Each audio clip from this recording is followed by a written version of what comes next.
Hi guys, I'm Seat from Warthog Defense. Welcome back to the channel.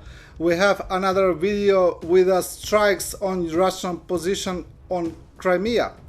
There are a lot of rumors on Russian Telegram channels, on YouTube channels, on Twitter or X about the possible death of the chief of the Russian armed forces, Valery Gerasimov, but Warthog Defense didn't report about that because, frankly, we don't believe that this is the case. We'll see about that, and let's see other updates. Ukrainian forces struck on January 4th Russian ammunition warehouses near the village of Pervomaiske in Russian-occupied Crimea. The Strategic Communications Directorate of Ukraine's armed forces reported on January 5th. Over the recent months, Russian-occupied Crimea saw an uptick in Ukrainian attacks in an attempt to disrupt Russian logistics and derail its southern defenses. Pervomaiske is located in northern Crimea, closer to the Russian-occupied part of Ukraine's Kherson Oblast. The exact number of ammunition warehouses struck near the village is unknown. The Ukrainian military said that the attack was carried out during the day. Multiple explosions were reported in the Crimean cities of Sevastopol and Yevpatoria in the afternoon of January 4th, followed by the Russian Defense Ministry's claim that its forces shot down 10 Ukrainian missiles over the peninsula. Later the same day, Ukraine's military said it had struck a Russian military command post near Sevastopol, which is home to Russia's Black Sea Fleet. Overnight on January 4th, explosions were heard again in several cities of Russian-occupied Crimea, as well as in Russia's Black Sea port city of Novorossiysk. The Russian Defense Ministry claimed its forces had destroyed and intercepted 36 Ukrainian drones over the peninsula and another over Russia's Krasnodar region, where Novorossiysk is located. Kiev has not commented on the overnight attack.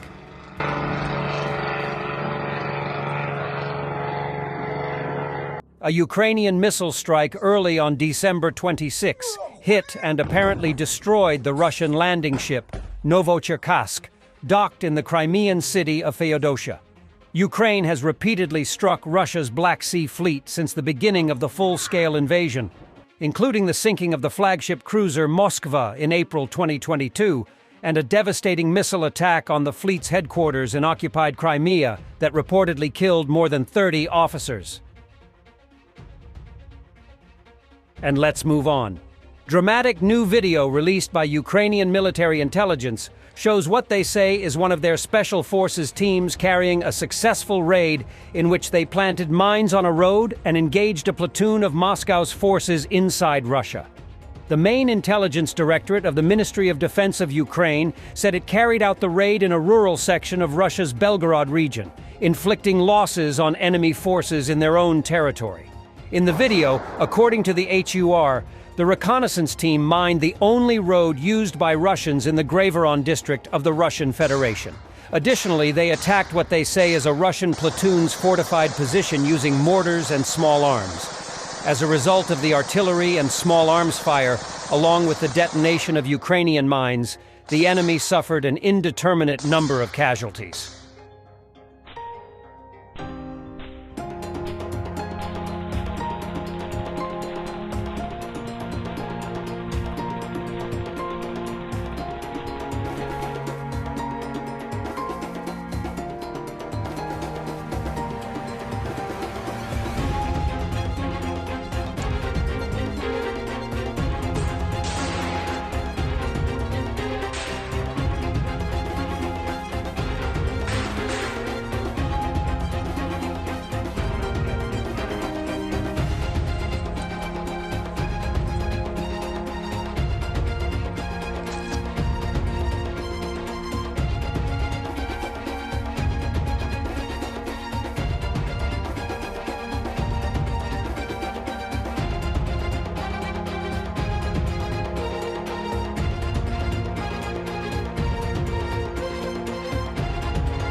Units from the 208th Anti-Air Regiment destroyed 3 recon drones today.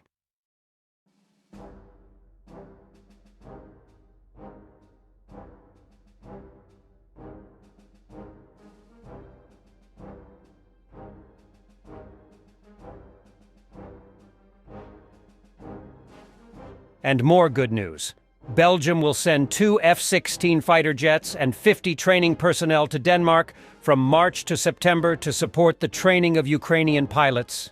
The training program will include instruction for Ukrainian pilots, technicians, and mission planners.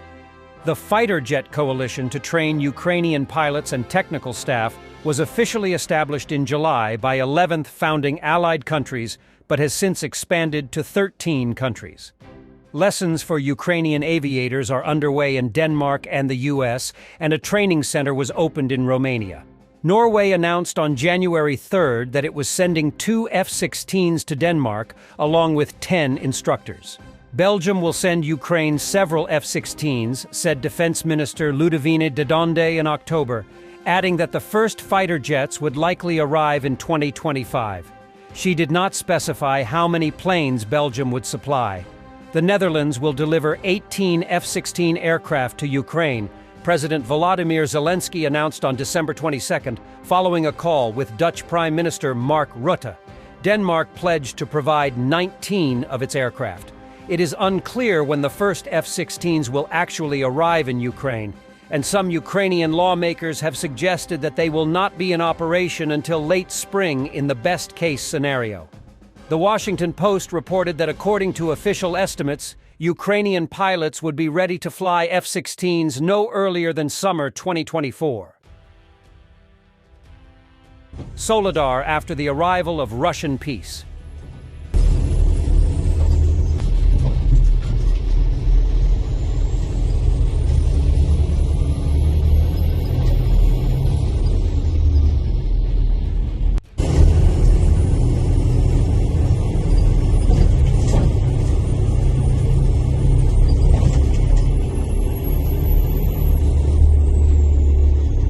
And let's see the other news.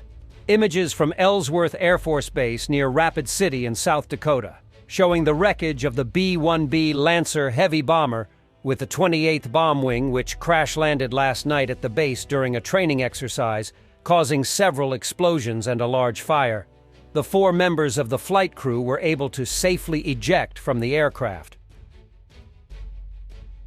Indian Navy's swift response to the hijacking attempt of MV Lila Norfolk in the North Arabian Sea. All 21 crew, including 15 Indians on board safely, are evacuated from the Citadel. Sanitization by Marcos has confirmed absence of the hijackers. The attempt of hijacking by the pirates was probably abandoned with the forceful warning by the Indian Navy MPA of interception by Indian naval warship.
Guys, thanks for watching. We hope you like this video. Comment, like, subscribe, become our members, and stay strong.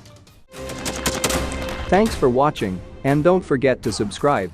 Also, if you want to support Warthog Defense, please become our member and get early access to new videos, exclusive members-only videos, and become administrator in comment section.